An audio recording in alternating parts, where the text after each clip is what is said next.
রাশিয়ার সুরক্ষিত রাজধানী মস্কোর আকাশে ইউক্রেনীয় ড্রোনের এক বিশাল ঢেউ আছড়ে পড়ার পর আবারও বড়সড় প্রশ্নের মুখে পড়েছে পুতিন প্রশাসনের আকাশ প্রতিরক্ষা ব্যবস্থা। গত 18 জুন ভোরে হওয়া এই হামলাকে যুদ্ধ শুরু হওয়ার পর মস্কোর উপর সবচেয়ে বড় ড্রোন হামলা হিসেবে বর্ণনা করা হচ্ছে।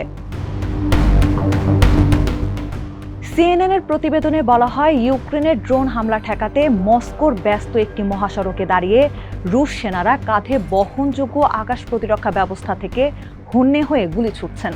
অথচ সেই সময় সাধারণ যানবাহন চলাচল নিয়ন্ত্রণও করা হয়নি।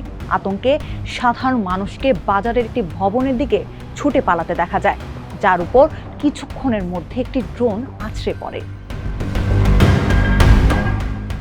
সবচেয়ে নাটকীয় দৃশ্যটি ছিল একটি রুশ প্রতিরক্ষা ক্ষেপণাস্ত্রের ব্যর্থতা।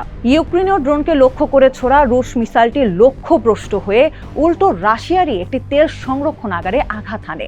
মুহূর্তের মধ্যে বিশাল বিস্ফোরণে আকাশ কালো ধোঁয়ায় ঢেকে যায়। এই ঘটনাকে স্টকহোম ইন্টারন্যাশনাল পিস রিসার্চ ইনস্টিটিউটের অস্ত্র বিশেষজ্ঞরা সিএনএনের কাছে রাশিয়ার আত্মঘাতী গোল বলে অভিহিত করেছেন। বিশেষজ্ঞদের মতে এই হামলা প্রমাণ করে যে ইউক্রেন এখন ধারাবাহিকভাবে রাশিয়ার আকাশ প্রতিরক্ষা বলয় ভেদ করতে পারছে। এর পেছনের মূল কারণ হলো স্যাচুরেশন অ্যাটাক কৌশলে ইউক্রেন একসঙ্গে শত শত ড্রোন পাঠিয়ে রাশিয়ার রাডার ও প্রতিরক্ষা ব্যবস্থাকে অতিরিক্ত চাপের মুখে ফেলে দিচ্ছে, যাতে সব লক্ষ্যবস্তু ধ্বংস করা অসম্ভব হয়ে পড়ে। প্রতিরক্ষা বিশ্লেষকদের মতে রাশিয়ার ডিফেন্স সিস্টেম তৈরি করা হয়েছে যুদ্ধবিমান ও ব্যালিস্টিক মিসাইল ঠেকানোর জন্য। ছোট ও কম উচ্চতার ড্রোন মোকাবিলার জন্য এটি উপযুক্ত নয়।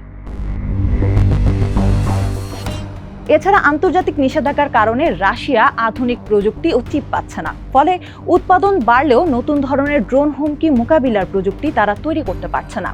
2024 সাল থেকে ইউক্রেন তাদের দূরপাল্লার ড্রোন সক্ষমতা বহুগুণ বাড়িয়েছে। সম্প্রতি তারা সেন্ট পিটার্সবার্গের প্রতিরক্ষা ভেদ করার পর এবার মস্কোর প্রাণকেন্দ্রে আঘাত হানল।